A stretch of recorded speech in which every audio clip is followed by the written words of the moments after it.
कृष्ण के प्रेम रस की इस माधुरी को जिनने छका, बताओ उसका मन फिर संसार की विषय वासना में कैसे जा सकता।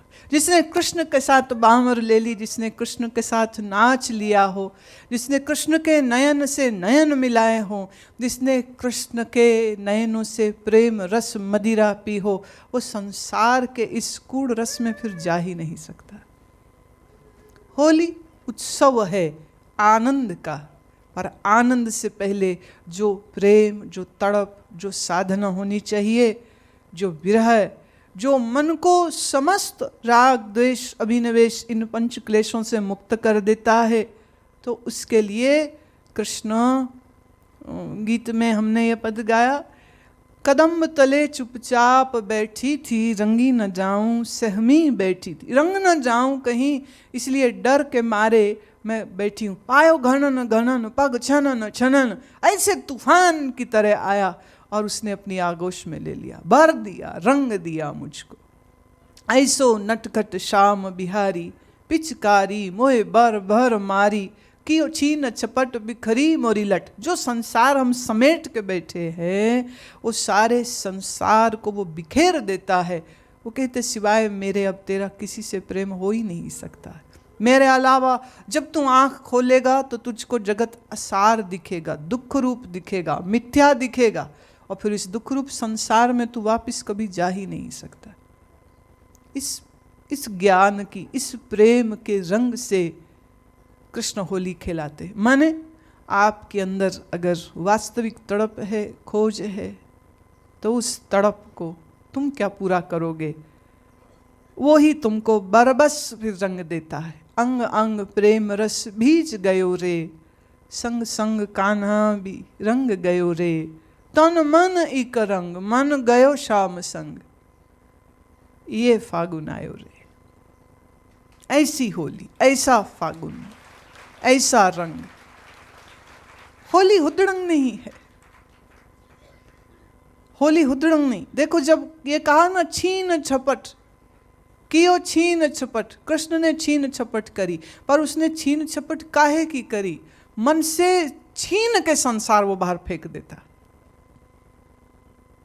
तुम पकड़ते हो, वो छुड़ा देता है। अब इसी दृष्टांत को तुम ज्ञान में देखो। गुरु से तुम अपने मन को बचाते हो, और गुरु का काम यही है कि छीन छपट के तुम्हारे मन से सब विषय वासना को बाहर निकाले। तुम तो पकड़ोगे उसको, छोड़ोगे नहीं तुम, लेकिन गुरु को जबरदस्ती छीनना पड़ता है, और छीन के वो फेंक देता है सब कूड़ा करकट तुम्हारे मन में से, और तुम्हें रंग से भर देता है, आनंद से भर देता है, प्रेम से भर देता है। तो आज के समय में अगर रूप कृष्ण का देखने चलोगे तो चित्र मिलेंगे, मूर्ति मिलेंगी, पर कृष्ण का स्वरूप तो तुम्हारे ही अंदर, तुम स्वयं कृष्ण हो। पर तुम वो कृष्ण हो जो ये भूल गया है कि वो कृष्ण है, तुम ही कृष्ण हो, पर अपने ही स्वरूप को भूल गया है, और इस हड्डी मांस के देह के साथ अपनी मैं को बना लिया है, जोड़ लिया है, और देह के माँ बाप को मेरे माँ बाप, देह के बच्चों को मेरे बच्चे, तो अपने बच्चे मेरे बच्चे, मेरे बच्चे, मेरा घर, सारा संसार तेरा था। इस सारे संसार के तुम मालिक हो, और सारे संसार को छोड़ के एक 200 बाई 400 गज के एक मकान में अपनी मैं और अपनी ममत्व और अपनी सारी आसक्ति को जोड़ के बैठ जाता। भूल गया तुम ही कृष्ण हो। पर स्वरूपगत सत्य ये है, यथार्थ ये है, पर फिर उससे बड़ा यथार्थ ये भी है कि इस समय आपके लिए आपका शरीर ही सब कुछ है। इस शरीर में लगी इंद्रियों की संतुष्टि ही सब कुछ। इसलिए वह होली के रंग तुम्हारे जीवन को छू ही नहीं पाते, तुम फीके ही रह जाते हो।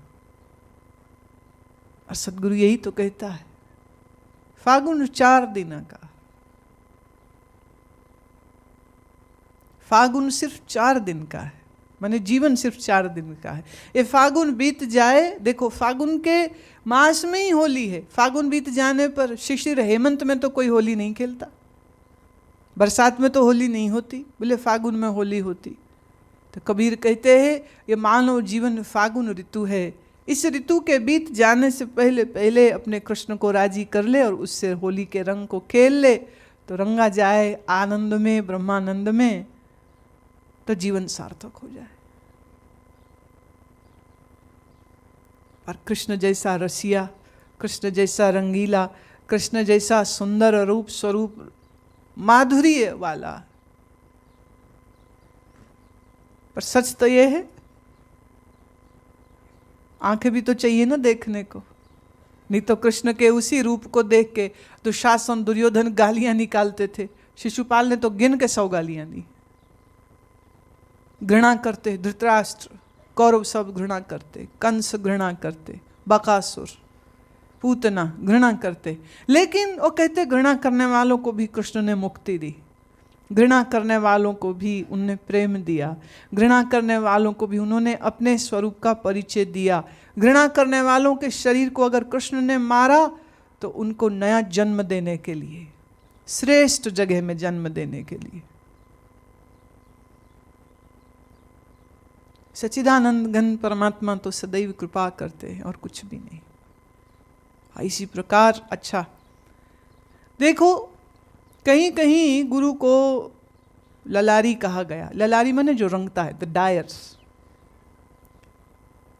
आप कोई कपड़ा ले जाइए रंगाने के लिए और कपड़ा मैला हो तो वो लेगा नहीं, कहेगा साफ करके लाओ। आदमी कहता है अच्छा आप ही कर दो, जो पैसे ज़्यादा लगे सो ले लीजिएगा, पर हमें आप ही रंग के दो। वो कहते ठीक है। अब कपड़े को साफ करने के लिए वो उबलते हुए पानी में कास्टिक सोडा डालकर और दूसरे साबुन इत्यादि डालकर उसमें उबालता है, तो कपड़े की तो बड़ी दुर्गत होती। गर्म पानी में उसको डालते, उसमें डुबो के रखते हैं कई घंटे, फिर रगड़ रगड़ के मल मल के उसकी सारी मैल निकालते हैं, फिर वो लकड़ी की थापी से उसकी पिटाई करते हैं कपड़े की, ताकि मैल सब बाहर निकल जाए। तो रंगाना आसान काम थोड़ी।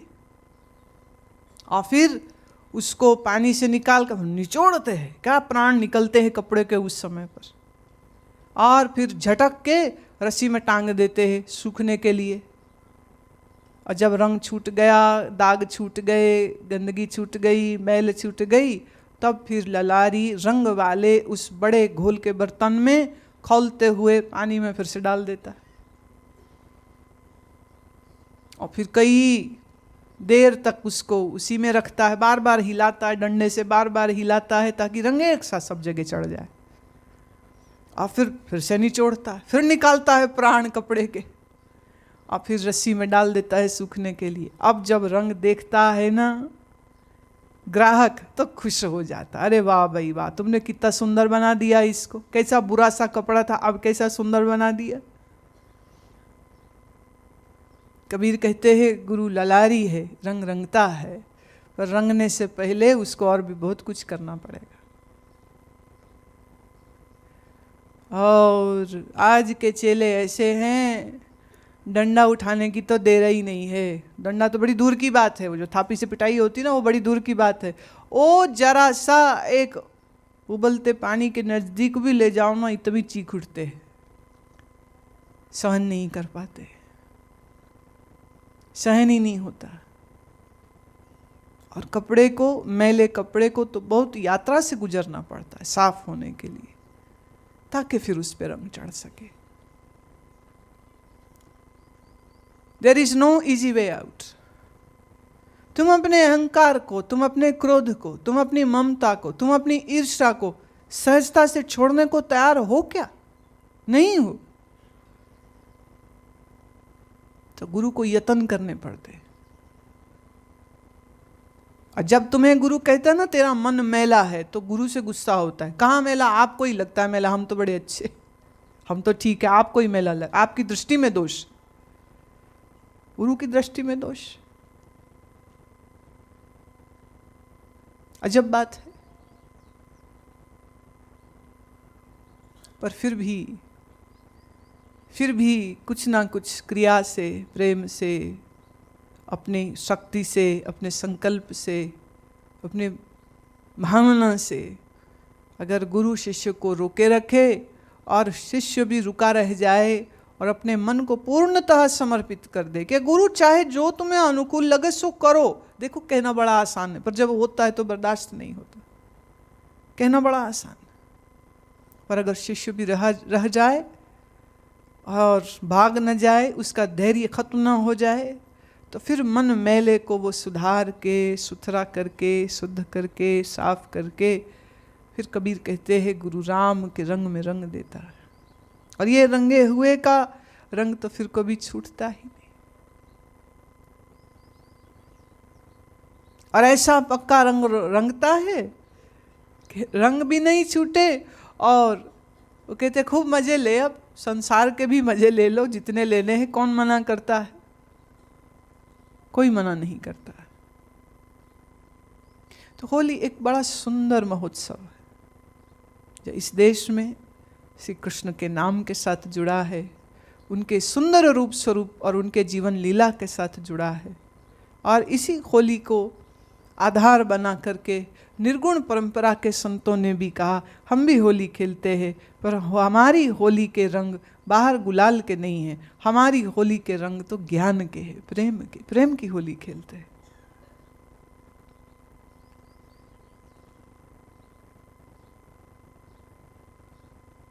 आप सबके लिए यह जीवन एक दिशा, एक लक्ष्य के साथ बढ़े चले, ये स्मरण होते रहे तुम्हें।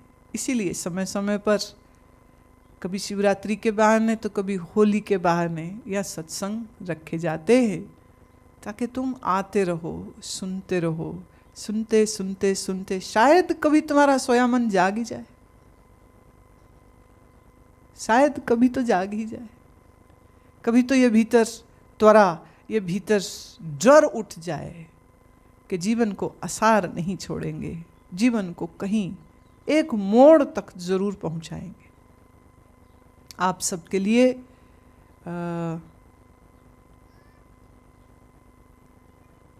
होली शुभ हो, ऐसी मेरी भावना। इतना ही कहते हुए वाणी को विश्राम देती हूँ और आप सबके भीतर बैठे परमात्मा के श्री चरणों में मेरे प्रणाम। बोलो सच्चिदानंद भगवान की, श्री सद्गुरुदेव भगवान की, बोलो भाई श्री कृष्ण चंद्र भगवान की, बोलो भाई सब संतन की।